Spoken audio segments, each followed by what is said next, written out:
Hello hello, हर हर महादेव। के माँ बाप जिंदे होते हैं और ऐसे में अगर वह औरत माँ बनती है तो अंतिम महीने में वह अपने मायके चली जाती है। वहाँ पर उनके माँ देखभाल करती है उनका, और पहले बच्चे का जन्म उनके मायके में होता है। नए नए कपड़े होते हैं, बच्चे को नया कपड़ा पहनाया जाता है 7वें दिन, और जिस दिन उसका नामकरण होता है 7वें दिन उसे नए कपड़े पहनाए जाते हैं। उस महिला को भी नए कपड़े नई साड़ी दी जाती है। और इसमें बताया गया है कि एक स्त्री तब तक किसी परिवार का हिस्सा नहीं बन जाती जब तक वह एक बच्चे की माँ नहीं बन जाती। कहने का मतलब, अगर किसी स्त्री का विवाह हो गया है तो वह तब तक उस परिवार का सदस्य नहीं बन पाती है जब तक वह एक संतान को जन्म नहीं दे देती है। ये कहना है जर्मन ग्रीयर का, और ये सभी मानते हैं। जब एक संतान हो जाता है तो वह उस परिवार का सदस्य हो जाता है, क्योंकि उसने एक वारिस को जन्म दिया है। एक संतान, या चाहे वह बेटा हो या बेटी हो, कोई भी हो, अगर उसने जन्म दिया है तो वह निश्चित रूप से उस परिवार की सदस्य हो जाती है, माँ बन जाती है वह। और इसके लिए वह अपने मायके जाती है अगर माँ पिताजी जिंदा रहते हैं तो। ये सौभाग्यशाली जो स्त्री, इसके लिए उन्होंने, जर्मन ग्रीयर ने शब्द का यूज किया है लकी वोमेन। जो सौभाग्यशाली महिलाएं होती है जिनके माँ पिताजी जिंदा रहते हैं, वो अपने बच्चे के जन्म के समय अपने मायके चली जाती है। वहाँ उसका अच्छे से देखभाल होता है और वह स्वस्थ और खुशहाल बच्चे को जन्म देती है, और फिर उसके बाद अपने ससुराल चली जाती है। तो ये था ए चाइल्ड इज बोर्न। इसके बाद है how free is the press. How free is the press में, इसमें प्रेस के बारे में बताया गया है, और इसकी लेखिका है डोरथी L shares. How free is the press, ये डोरथी एल सेयर्स, इन्होंने प्रेस की स्वतंत्रता के बारे में बताया है कि प्रेस को कितना स्वतंत्रता देना चाहिए। आप लोगों को मालूम होगा कि हमारे भारत में भी जो संविधान है और उसमें जो लोकतंत्र है, लोकतंत्र के चौथे स्तंभ के रूप में प्रेस को देखा जाता है, मीडिया को देखा जाता है।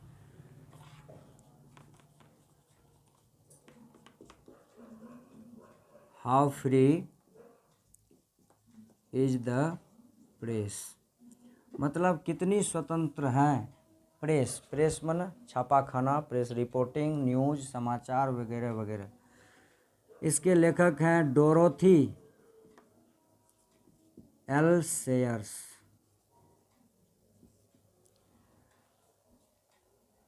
डोरोथी एल सेयर्स ने लिखा है how free is the press, यानी प्रेस के बारे में लिखा है इन्होंने। इनका जन्म हुआ है 1893 ईस्वी में। 1893 में जन्म हुआ है और 1957 में इनकी मृत्यु हो गई है। डोरोथी एल सेयर्स का, ये एक लेखिका हैं, एसिस्ट, ये एक लेखिका हैं, प्ले राइट हैं, मतलब बच्चों के लिए भी लिखती हैं, पोइट एंड राइटर, ये कवि भी हैं और लेखक भी हैं ऑफ इन 1950, मतलब 1957 1893 में जन्म हुआ है और 1957 में इसकी मृत्यु हुई है। ये एसिस्ट भी है, एसिस्ट माने ये लेखिका भी हैं। ऐसे माने लेख होता है, उसी से एसिस्ट बना है।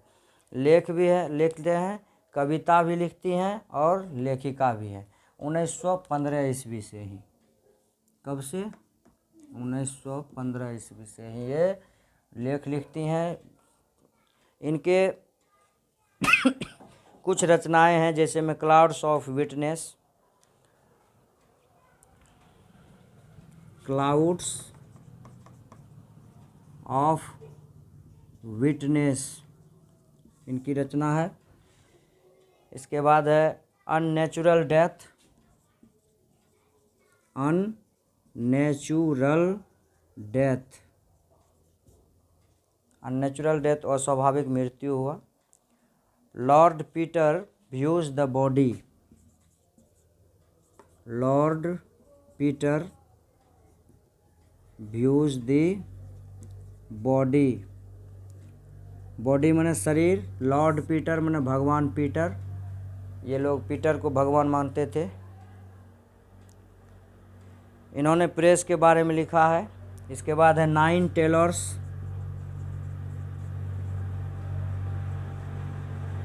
इनकी रचना है 9 टेलर्स, और गॉडी नाइट,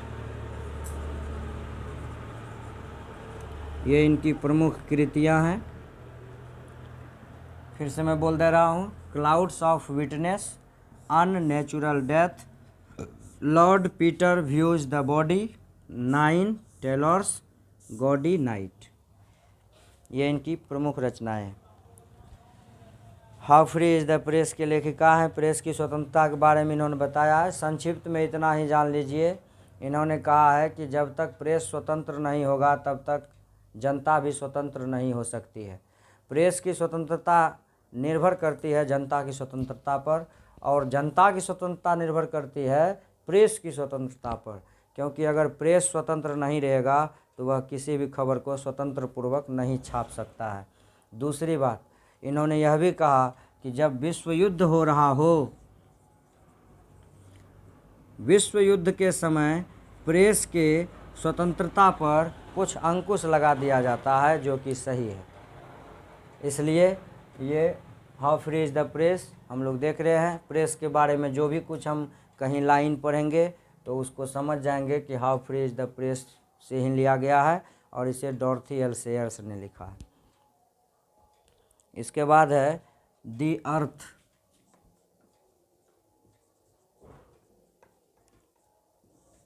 अर्थ माने पृथ्वी।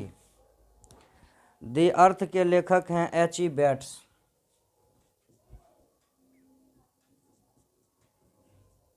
H.E. बेट्स इसके लेखक हैं।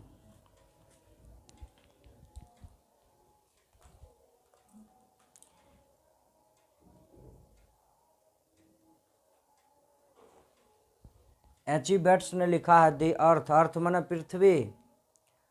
पृथ्वी के बारे में इन्होंने बताया है। पृथ्वी के बारे में क्या बताया है? नाम से लग रहा है कि पृथ्वी के बारे में बताया गया है, लेकिन ये एक किसान के बारे में है, जिसका नाम है, उस किसान का नाम जॉनसन, और ये इंग्लैंड में इनका जन्म हुआ है। मैंने पहले भी बताया है कि H.E. बेट्स कहाँ जन्म लिए हैं। Where is the born H.E. Bates, England, Europe, कुछ भी दे सकता है, इंडिया, ऑस्ट्रेलिया, तो याद रखेंगे H.E. बेट्स इंग्लैंड में जन्म लिए हैं। और डॉर्थी एल सेयर्स के बारे में बताया हमने। डोरोथी एल सेयर्स जो है, डोरोथी एल सेयर्स, इनका जन्म 1893 में हुआ, और H.E. बेट्स जो है, इनका जन्म हुआ है 1905 ईस्वी में। 1905 में जन्म हुआ है, और 1974 में इसकी मृत्यु हो गई है H.E. बेट्स का। इंग्लैंड के ये कवि हैं, इंग्लैंड के ये लेखक हैं। इन्होंने कहा है कि जॉनसन कहते हैं, इसके जो मतलब इस कहानी के जो नायक हैं जॉनसन, मतलब प्रमुख पात्र हैं एक तरह से कहा जाए, जॉनसन। जॉनसन कहते हैं, जॉनसन के पास एक गाड़ी है 2 पहिए वाली, औजार हैं खेती करने के, छोटा सा खेत है। जॉनसन सोचता है कि मेरे पास सब कुछ है, लेकिन ज़मीन नहीं रहने के कारण ये सभी चीज़ बेकार है, मैं कुछ नहीं कर सकता हूँ। जॉनसन का बेटा है एक 30 वर्ष का, जॉनसन का बेटा है 30 वर्ष का, और जॉनसन को लगता है कि मेरा बेटा का दिमाग जो सही नहीं है, उसका दिमाग थोड़ा सा गड़बड़ है।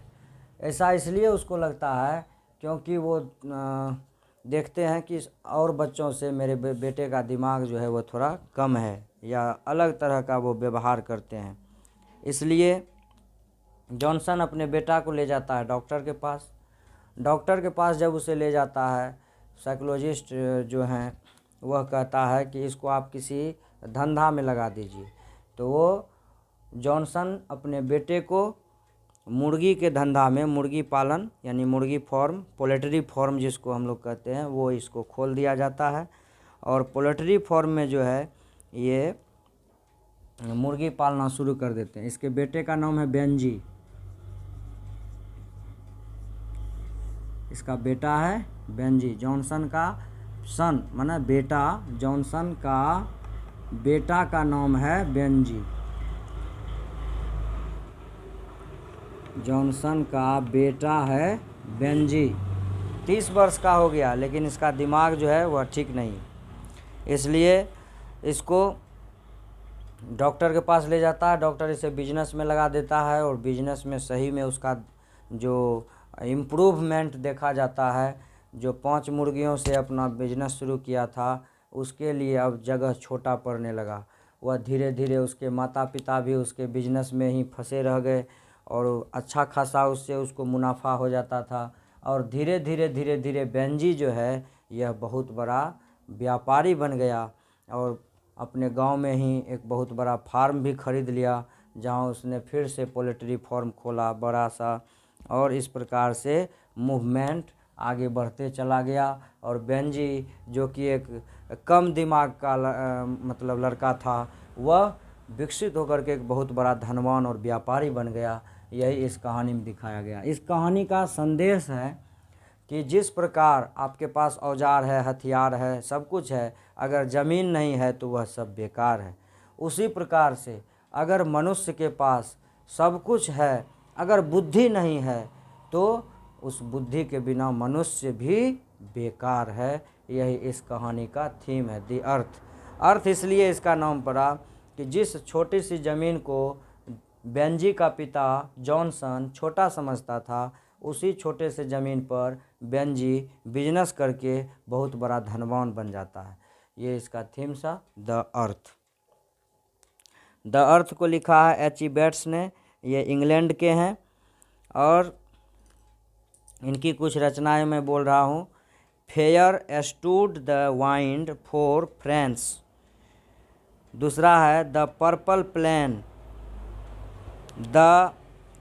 फिर अगला है द जैकरेंड ट्री और द एस्केरिएट स्वॉर्ड। इसके बाद the darling birds of May. ये इनकी रचनाएं हैं कुछ जॉनसन की, जो उतना हालांकि प्रमुख हमको नहीं लग रहा है, फिर भी मैंने बोल दिया है। द अर्थ मेन जो पॉइंट है, द अर्थ लिखा है एच.ई. बेट्स ने, इंग्लैंड के ये हैं, यही बहुत है। और जॉनसन के बारे में पूछा जाता है कि जॉनसन के बेटे का नाम क्या है। हु इज़ द जॉनसन सन, यानी जॉनसन का बेटा कौन है, तो बेंजी है। हाउ मैनी ओल्ड दीज सन, उसका बेटा हिज सन, उसका बेटा कितने साल का है, तो 30 साल का है। कैसा है, तो दिमागी रूप से थोड़ा कमज़ोर है, वीक फ्रॉम माइंड, दिमाग से थोड़ा सा कमज़ोर है। उसको कौन सलाह देता है, तो डॉक्टर सलाह देते हैं मुर्गी पालने का। धीरे धीरे उसका दिमाग ठीक हो जाता है, बिजनेस में उसका दिमाग जो है चलने लगता है। तो ये था दी अर्थ के बारे में। अब हम लोग चलते हैं India through a traveller eyes. अगला चैप्टर है इंडिया थ्रू ए ट्रेवलर आई। मतलब एक यात्री के निगाह में भारत। इसको लिखी है Pearl S Buck. Pearl S Buck, BUCK। Pearl S Buck ने इसे लिखा है और इसका जो एजुकेशन है वो चाइना यूनिवर्सिटी में हुआ है। और ये भारत के बारे में क्या सोचती हैं, इनके बारे में भी सुने। जन्म हुआ है इसका 1860 ईस्वी में। आप लोग अंदाज कर लिए होंगे 1860 ईस्वी में हमारे भारत पर अंग्रेज़ों का शासन था और 1904 में इनकी मृत्यु हुई है। और ये भारत के बारे में सुनते हैं अपने फैमिली डॉक्टर से, जो फैमिली डॉक्टर भारत के ही हैं और वह वहाँ जा कर के रहने लगते हैं।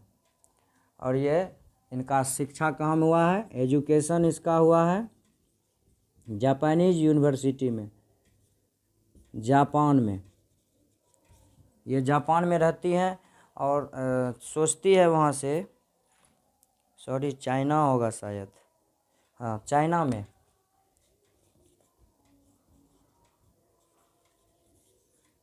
चाइना में इसका हुआ है शिक्षा। 1 घंटा का हो गया, अच्छा कुछ और है इसमें शॉर्टकट में। तो एजुकेशन जो है इसका चाइना में हुआ है। इंडिया थ्रू ए ट्रेवलर आई, और भारत के बारे में ये अपने फैमिली डॉक्टर से जानते हैं। इनका जन्म हुआ 1860 ईस्वी में, 1904 ईस्वी में इनका मृत्यु हो गया है। ए डॉक्टर बाय प्रोफेशन, ये प्रोफेशन में जो एक डॉक्टर हैं, इनकी फैमिली डॉक्टर हैं, उनसे भारत के बारे में सीखा है, सुना है। और ये सोचती हैं कि किस प्रकार से भारत के लोग रहते हैं, जिन भारत का व्यक्ति इतना महान हुए। बहुत सारे विद्वान के बारे में इन्होंने, महात्मा गांधी भगवान बुद्ध के बारे में सबसे ज़्यादा ये प्रभावित है पियरलेस बक, भगवान बुद्ध, लॉर्ड बुद्धा, भगवान बुद्ध से ये ज़्यादा प्रभावित है। इनके पिता पियरलेस बक के पिता भी भगवान बुद्ध को मानने वाले हैं। क्योंकि चाइना में आप भी जाइएगा तो चाइना में भगवान बुद्ध को ही भगवान माना जाता है। उन लोगों का भगवान कोई नहीं है, भगवान बुद्ध ही उनके भगवान है। तो ये बुद्ध के बारे में सबसे ज़्यादा प्रभावित, और ये बुद्ध कहाँ के थे, भारत के। इससे पियरलेस बक बहुत ज़्यादा प्रभावित होती है और वो भारत के बारे में और भी बहुत कुछ जानना चाहती हैं, जिसकी जानकारी उसे फैमिली डॉक्टर से मिलता है। इनके कुछ कुछ इनके काम हैं, जैसे में है द गॉड्स अर्थ, 1931 में इनका आया है। कम माय बिलव्ड, उसके बाद इंडिया थ्रू ए ट्रेवलर आई, जो हम लोग अभी पढ़ रहे हैं। बुद्ध के इतिहास के बारे में ये सोचती हैं, बहुत ज़्यादा जानना चाहती हैं बुद्ध के बारे में, और भारत के स्वतंत्रता के बारे में जानना चाहती है कि भारत कब स्वतंत्र होगा। यही सब इसका है।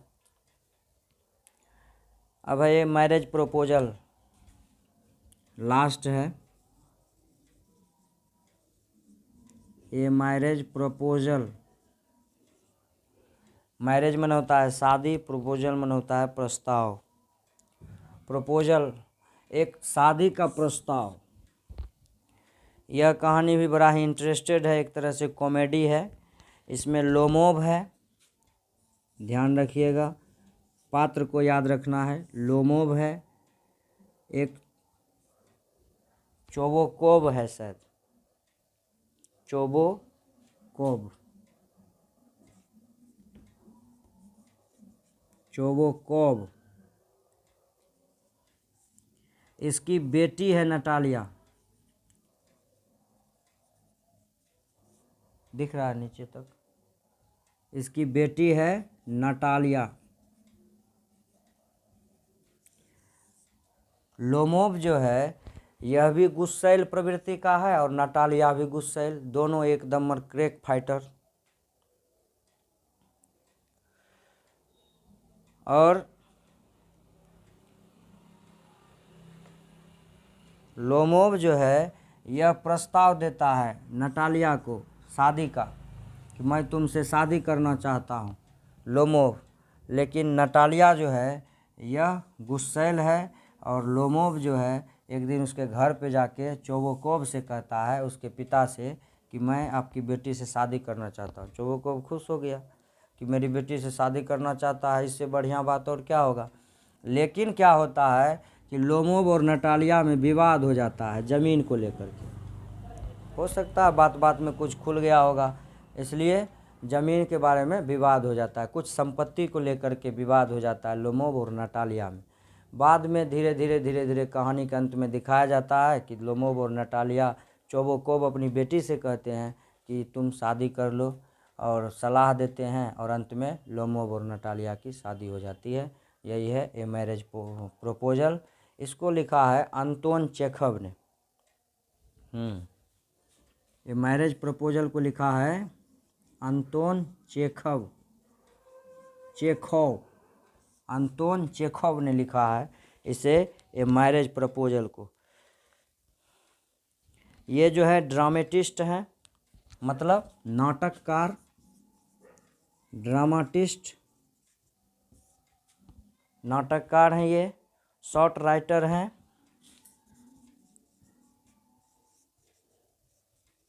शॉर्ट राइटर भी हैं, मतलब छोटी लेखक भी हैं, छोटे लेख लिखने वाले, और ड्रामेटिस्ट हैं।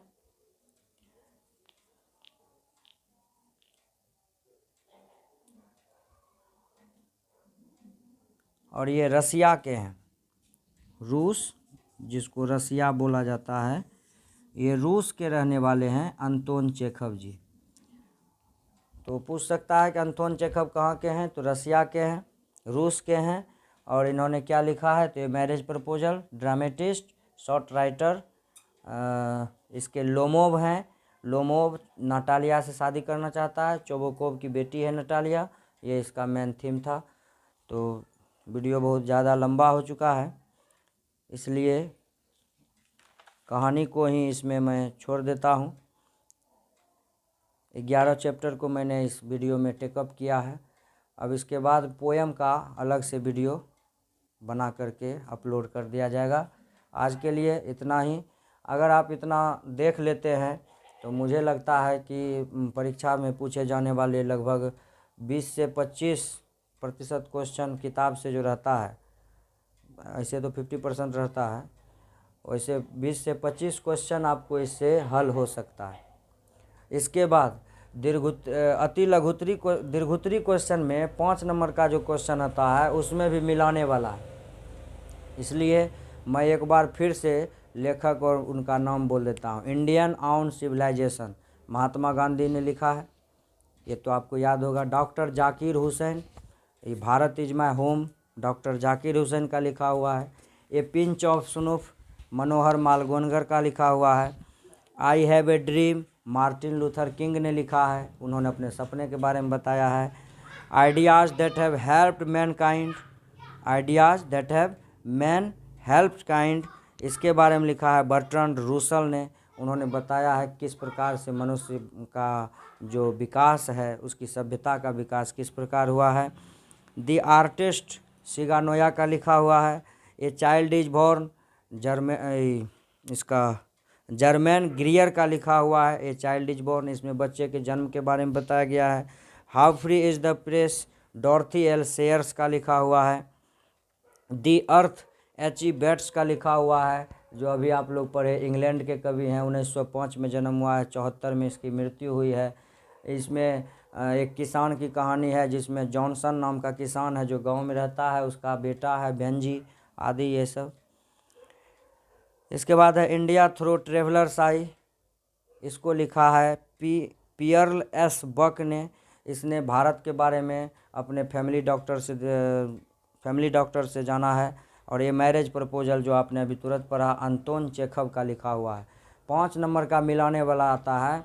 अगर आप मिलान भी लेते हैं तो 5 नंबर आपको वहाँ से आ जाता है। और ऑब्जेक्टिव में अगर इतना पढ़ने के बाद अगर 15 से 20 नंबर आपको आ गया तो समझिए कि एक तरह से एक बड़ा स्कोर आप कर सकते हैं अंग्रेजी में। बड़ा मतलब उतना बड़ा नहीं, डीपली जब तक पढ़ाई नहीं होगी तो अच्छा स्कोर हम नहीं कर सकते हैं। मतलब एक तरह से जो कुछ नहीं जानते उनके लिए कुछ, डूबते को तिनके का सहारा एक तरह से कहा जाए। शॉर्टकट में 1 घंटा से प्लस का वीडियो बन चुका है। इसलिए आप लोगों से, सभी छात्रों से यह निवेदन आपके हित के लिए है। आप इसे देखिए और जो भी कमेंट्स हो दीजिए कि इसमें कहीं कोई त्रुटि या कुछ भी है, आपको लगे कि और कुछ इसमें जोड़ना चाहिए तो आप बताएं हमें। तब तक के लिए हर हर महादेव। अगला वीडियो आगे अपलोड किया जाएगा।